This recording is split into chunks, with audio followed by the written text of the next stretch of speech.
Lack of surrender சொன்ன இல்லையா, முழுமையாக விட்டு கொடுக்கிறது கிடையவே கிடையாது. முழுவதும் கர்த்தருக்குரியதாங்க. சரியா? அப்ப முழுவதும் நாம சரண்டர் பண்ணணும். ஓகே, அறகுறையா இருக்கவே கூடாது.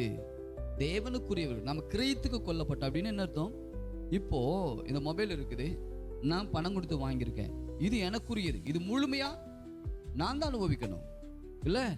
இதை நான் முழுவதும் எனக்குரியதாக நான் முழுவதும் நினைச்சு இந்த போன் வந்து நான் வாங்கின பிற்பாடு இல்ல இது செயல்படணும்னு வச்சுங்களேன், எந்த பர்பஸுக்காக இதை நான் வாங்கியிருக்கிறேனோ அந்த பர்பஸ் அதுக்குண்டான பே பண்ணி தான் இதை வாங்கியிருக்கேன். பட் அது இது நான் எனக்கு அது பயன்படலைன்னு சொன்னா, நான் வாங்கின நோக்கத்தை இது கொடுக்கலன்னு வச்சுங்களேன், என்ன பிரயோஜனம் இருக்குது சொல்லுங்க பார்க்கலாம்?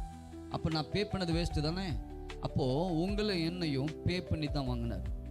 கிரயத்துக்கு கொல்லப்பட்டோம். கிரயம் என்னது? உயிரை கொடுத்து கடைசி சுட்டு ரத்தம் சிந்தி தன் மகிமையெல்லாம் விட்டு ஓகே அடிமையின் ரூபம் எடுத்து வந்து இத்தனையும் செலுத்தி தான் உங்களை என்னையும் மீட்டு கொண்டிருக்கிறார்.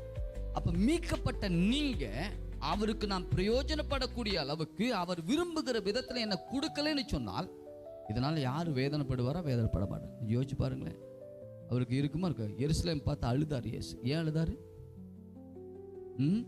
எருசலேம் மேல மலை மேல நின்று அதை பார்த்து கண்ணீர் வடிச்சார். ஏன் கண்ணீர் வடிச்சாரு?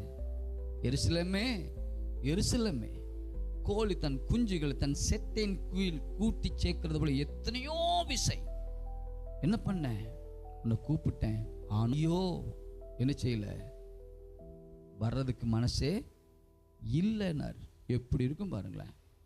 அவருடைய இருதயம் எவ்வளோ தன் சொந்த ஜனங்களிடத்தை வந்தாராம்.